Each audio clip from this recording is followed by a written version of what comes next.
Saludamos a esta hora al senador Jorge Enrique Robledo. Senador, muy buenos días. Sí, muy buenos días, muchas gracias por su llamada. Senador, ¿cuál es su posición frente a este paro nacional? A ver, digamos que mi posición es la del Polo Democrático Alternativo, ¿no?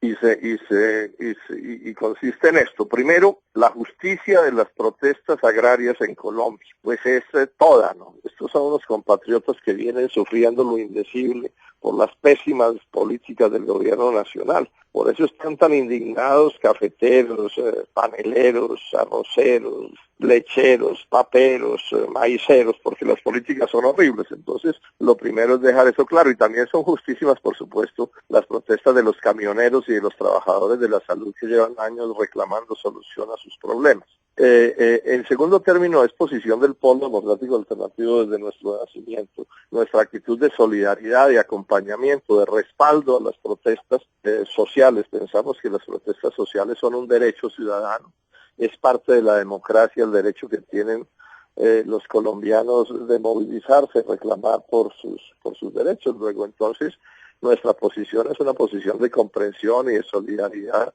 y desearles éxitos, todos los éxitos a quienes, ejercen su legítimo derecho de protestar para lograr que un gobierno indolente, un gobierno autista, un gobierno contrario al progreso de Colombia los atienda.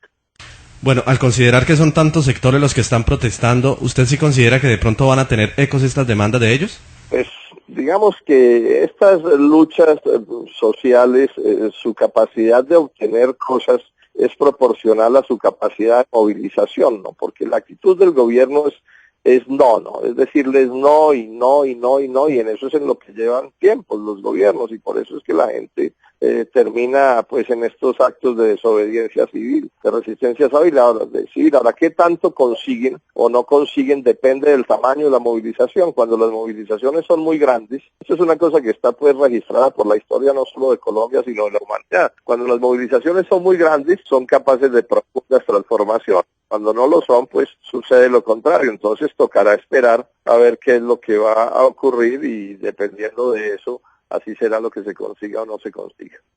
Senador Robledo, me llama la atención es que usted manifiesta que en efecto el Polo está de acuerdo con estas manifestaciones sociales. Sin embargo, no generalizamos de ninguna manera, pero algunas terminan en desmanes y en actos de vandalismo y uso de la fuerza.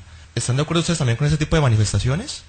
Nosotros en general respaldamos pues los reclamos y las protestas. Ahora pues, si alguien hace alguna cosa indebida, como cuando un policía, por ejemplo, agrede brutalmente a alguien que está reclamando pacíficamente, pues por supuesto que uno no espera que esas cosas no sucedan. Entonces hacemos votos porque estas protestas que son civiles, aquí no se puede comparar pues estas protestas con nada que tenga que ver con la lucha armada. Esperemos que se desarrollen de la manera más tranquila que sea posible, pero de paso rechazamos la actitud del gobierno y de los paniaguados del gobierno que estigmatizan la protesta, ¿no? Y que pretenden pues satanizar a quienes protestan, presentándolos como malos colombianos. Nosotros pensamos que no es así, que esos compatriotas que reclaman son dignos de todo respeto, y que el gobierno nacional debe garantizarles a ellos el legítimo ejercicio de sus reclamos. Bueno, ¿qué se puede garantizar de que no vaya a haber bloqueos y que esta protesta no se presente también para que hayan infiltrados? No, yo no puedo garantizar absolutamente nada, porque yo pues estoy aquí en mi apartamento en Bogotá y mañana voy a estar aquí, y nadie puede garantizar nada, ¿no?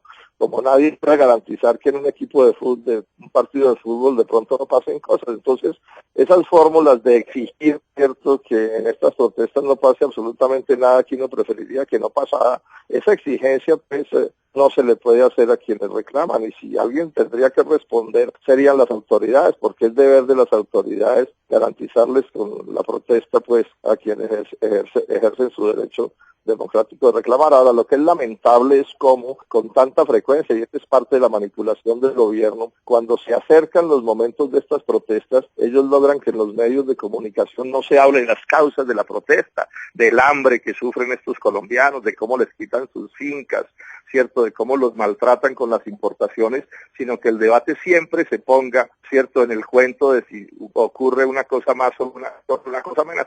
Estas son las artes de la manipulación que salen de la Casa de Nariño, y que no pocos colombianos caen en ellas, o inocentemente o no tan inocentemente. Aprovecho también el contacto, senador, le cambio de tema porque hay otros importantes temas de actualidad que no podemos ser ajenos a ellos. Por ejemplo, ¿Cómo va el proceso contra la multinacional Drummond, específicamente la multa por daños y prejuicios ambientales por el vertimiento de carbón en aguas del Atlántico? No, se sabe que esta empresa pues ha hecho mil enredos y argucias legales de todo tipo pues para no pagar lo que debe pagar, ¿no? Es, digamos, una actitud muy propia de estas transnacionales que cuentan además con la alcahuetería del gobierno nacional, porque este es un gobierno que bien lo recordaba Jorge Eliezer Gaitán en sus tiempos, y estos son gobiernos que son duros, ¿no? Súper duros con su pueblo, ¿no? Con las gentes que reclaman y protestan, y los estigmatizan, y los satanizan, y los persiguen y los reprimen. Pero cuando se tratan pues de las desproporciones y las desmesuras y las ilegalidades de las transnacionales, ahí sí por supuesto no aparece ni gobierno ni autoridad para nada. Mire usted la confabulación, por ejemplo, que se ha montado por cuenta del santismo del santismo en general y del propio presidente de la República para tapar las hazañas del doctor Carlos Urrutia, el embajador en Washington, a quien todavía mantienen en esa embajada pues premiándole haber promovido una auténtica conspiración de corrupción y de violación de la ley. Sin embargo, esos asuntos sí por supuesto no se tratan. Ese es el drama de Colombia, ¿no? Es que quienes nos gobiernan para unas minorías muy poderosas, mientras al pueblo y a las clases medias y a quienes tienen necesidades se las mal atienden o se las maltratan. Vemos entonces que el gobierno no está haciendo respetar las disposiciones ambientales y no está exigiendo el cumplimiento de las leyes frente a esta materia.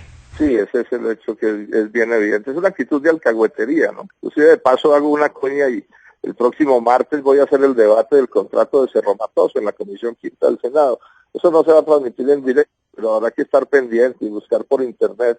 Y voy a demostrar cómo se trata de una ampliación de un contrato absolutamente leonino en contra del interés nacional, absolutamente ilegal, sí, violatorio de la Constitución y de la ley, aprobado por el presidente Santos y por su gobierno en beneficio de HP Billiton, que es la transnacional dueña de Cerro Matoso. Digamos que si en algo está clara la conducta de este gobierno, es eso que le decía hace un momento, no es un gobierno duro, hostil, exigente, represivo contra las peticiones ciudadanas, pero blandengue, ¿no? Genuflexo, sí, querendón con las exigencias de las transnacionales. Senador, ya para terminar, ¿cómo va la campaña de la doctora Clara López Obregón?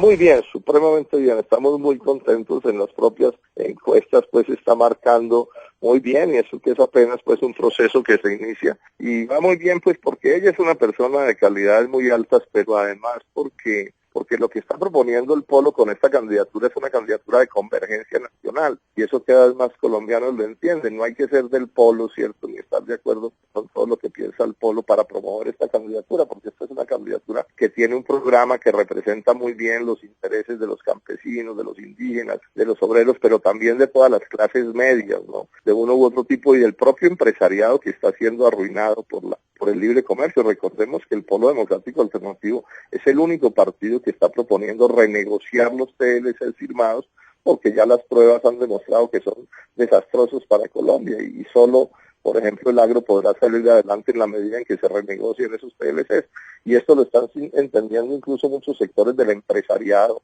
industrial y agropecuario que hoy están siendo arruinados. Entonces, eso se expresa, digamos, con el respaldo que cada vez más gana la candidatura de Clara López. Senador Jorge Enrique Robledo, ha sido usted muy amable como siempre. Gracias por su deferencia. Le deseo un buen día. A ustedes que estén muy bien y muchas gracias por su llamada.